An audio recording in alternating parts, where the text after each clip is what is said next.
हे काय बनवलं ते सांगते. त्याआधी आज संडे होता म्हणून मस्तपणे पावभाजीचा बेत केला होता. पण पावभाजीवरती कसं निभवणार ना, त्यामुळे म्हटलं की चला सकाळ सकाळी आपलं मस्तपणे नाश्ता करूयात, म्हणून मग उपमा करायचं ठरवलं. उपमा म्हणजे आमच्याकडे उपीट म्हणतात त्याला. मग आता त्याच्यासाठी मस्त असा कांदा टमाटा भरभरून पाहिजे, मगच ते छान होतं. म्हणून मग इथे कांदा वगैरे कट करायला घेतला आणि एका बाजूला माझी म्हणजे पावभाजी करायची पण तयारी चालूच होती, दोन्हीही व्हावी म्हणून. आणि मग आता केशवला काय बनवायचं, बिकॉज आम्ही तर सगळं हेच खाणार, मग त्याला काय. आणि त्याला पुन्हा तेच रोजचं वेगवेगळं जेवण त्याला बनवण्यापेक्षा म्हटलं की आज त्याला आमच्यासोबतच उपीटच चालूयात.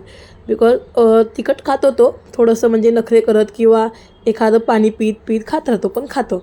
आता जर मी त्याला पूर्ण सगळ्याच गोष्टी बिना तिखटचं दिले ना, मग त्याला त्याची ती सवय लागणार नाही त्याला तिखट खायची. म्हणून म्हटलं की त्याला ती सवय लावलीच पाहिजे, म्हणून थोडंफार ते 1-2 मिरची टाकून त्याला बनवते.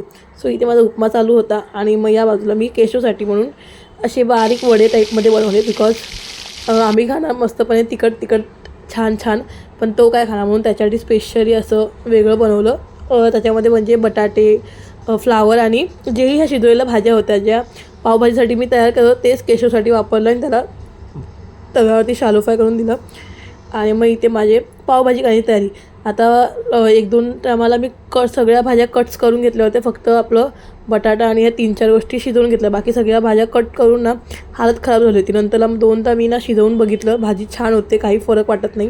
म्हणून म्हटलं की चला तशाच पद्धतीने करूया. आणि ते मस्तपणे थोडंसं लाल तिखट टाकून आणि मसाला टाकून ना पाव वगैरे भाजून घेतले. आणि भाजी इथे माझी रेडी झाली होती. भाजीची व्हिडिओ मी नाही करू शकले बिकॉज माझा ट्रायपॉड भेटत नाही आहे, सो मी हाताने किती वेळ व्हिडिओ करणार ना, म्हणून म्हटलं की जाऊ दे. सो इथे मस्त अशी पावभाजी रेडी झालेली होती.